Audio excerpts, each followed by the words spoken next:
How's it going, everybody? World Money Wins here. I stole Pirate Stacker's intro music because this was partially inspired by him and Kansas Kid and a couple other channels that are doing his $10 numismatic challenge. I went to Liberty Coin Service and got some world coins, some silver, over the weekend, and I wanted to show you what I got.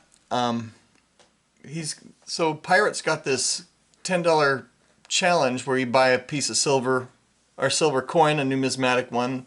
So you got the weight of the silver plus the scarcity of the coin that's no longer made, because our currency is no longer money, it's just currency now. But I figured I would show you what I got. They have some pretty cool stuff there, so I guess we'll go right into it. First thing I got, this one is only 50% silver, and this is a sixpence from 1921. Actually, I should zoom in. I got some really cool ones, so stick around. This is going to be, there's some at the end that are going to be super cool. But I normally don't do 1920 or newer. I like to get the 90 or 925 British coins, but this one looked like it was in such good shape that I couldn't resist it. And I thought, these things just look cool, so I had to pick that up. Next thing I got was two 500 lira coins from Italy. This is I'm gonna have to zoom in and back out. I got a lot, so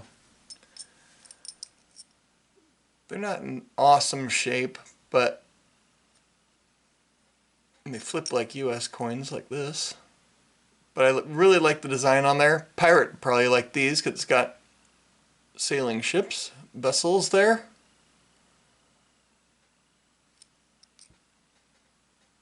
These look cool. These are 83.5% silver. And normally I like to go for 95 or 90% or higher.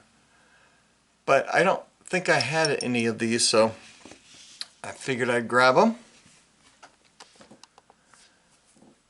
And the next thing I got, this one is cool. This is and kind of ironic as well. This is a Venezuelan bolivar. It's weird, people will say what price they'll sell their silver at. Silver goes to 100 bucks, I'm selling. Well, in Venezuela, if they, what's the price for you to sell your silver? Is there a price? Like in Venezuela, if silver went to $1 million in Venezuela and everybody that sold it at $1 million instantly lost their ass, because their currency hyperinflated so much that a million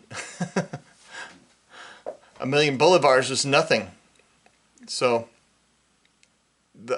my plan is to sell my silver when I can convert it into something else that grows in value, something undervalued, or something that produces income, and with that income I can buy more silver.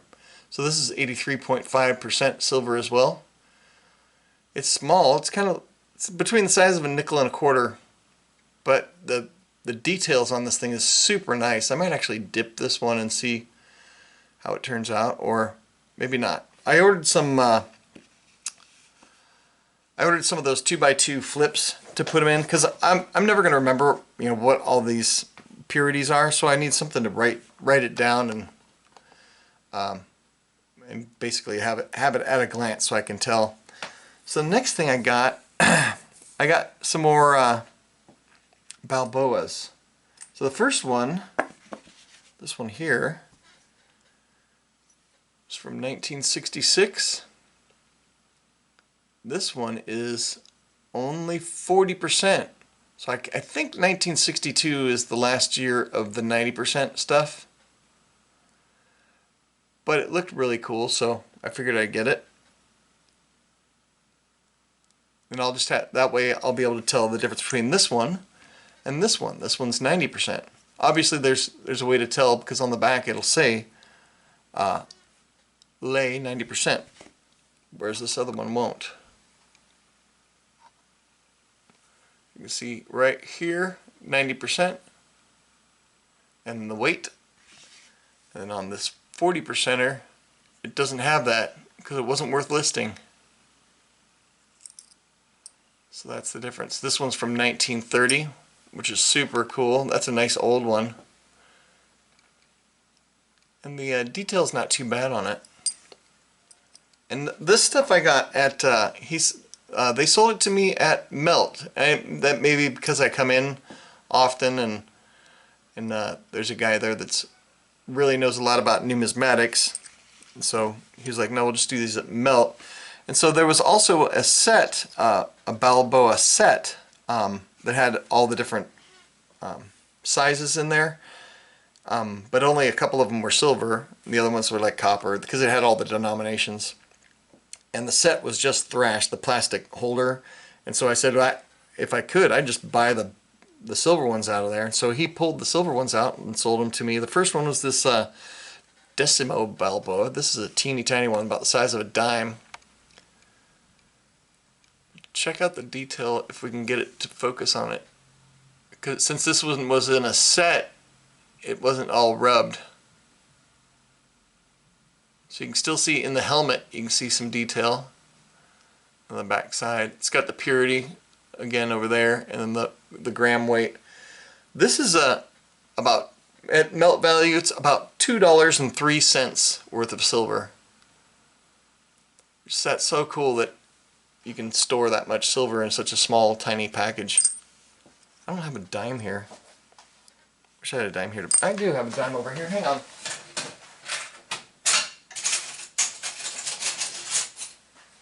I got a quarter also, just in case. So here's how its size compares to a dime. This is a regular, a current non-silver dime. But it's like almost the exact same size. Except our dime is worth 10 cents. This one's worth $2.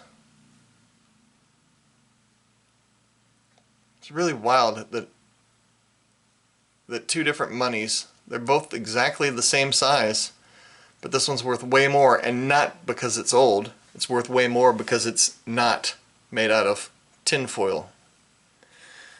Let's see. Got that. I was going to compare this, the Venezuelan Bolivar here.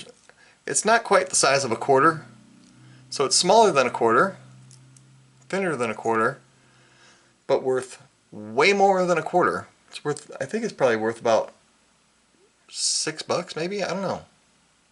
You let me know. 5 grams of the Bolivar, 83.5% silver. Let me get this tinfoil money out of the way. The next Balboa is super cool. At first I didn't think much about it because I don't really examine this stuff. I just grab and go, and I figured I'll learn about it later. Check out this one. This one's just like these two, the clad one and the silver one here. This one's 1930. That's 90% silver. This is 1966, 40% silver. The difference with this one is in 1962. This one came out of that set. It does have a ding here on the rim.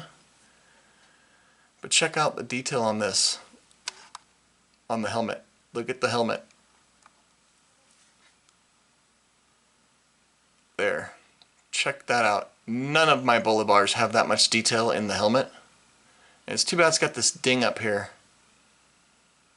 This one would almost be worth sending off to grade. And I'm not really into like collectible coins. I bought this for the silver weight.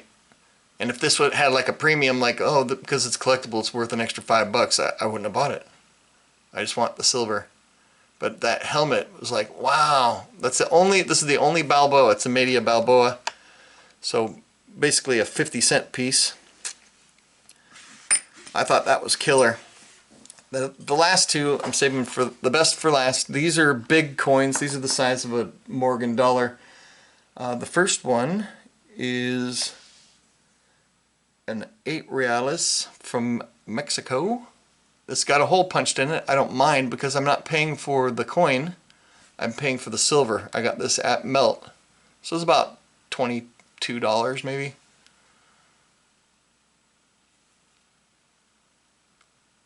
It's got Libertad in the hat there.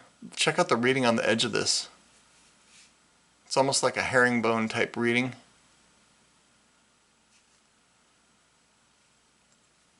It's got the Mexican eagle there. I was looking to see if it had the OM from the Mexican Mint. I'm not seeing it now. But this was pretty cool. I didn't have one of these. And then the last thing I got is this is 90% silver. And the last thing I got is another 90%er.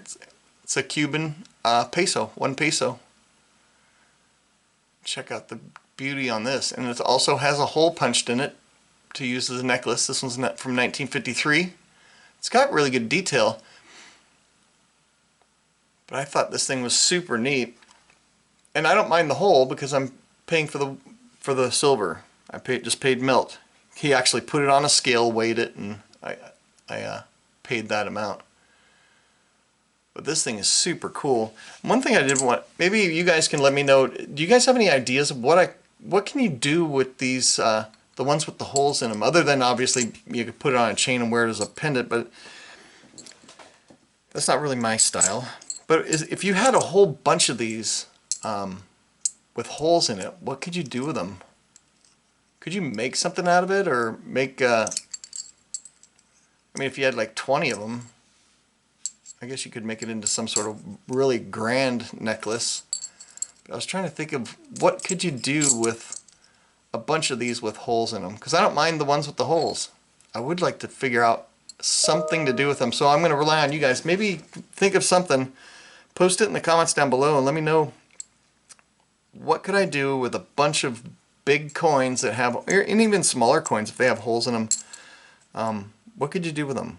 There's got to be some sort of cool challenge or project or whatever to do with them. Oh, and also I'm going to put a link to Pirate Stacker's challenge down below if you want to join in on it. He's having a blast.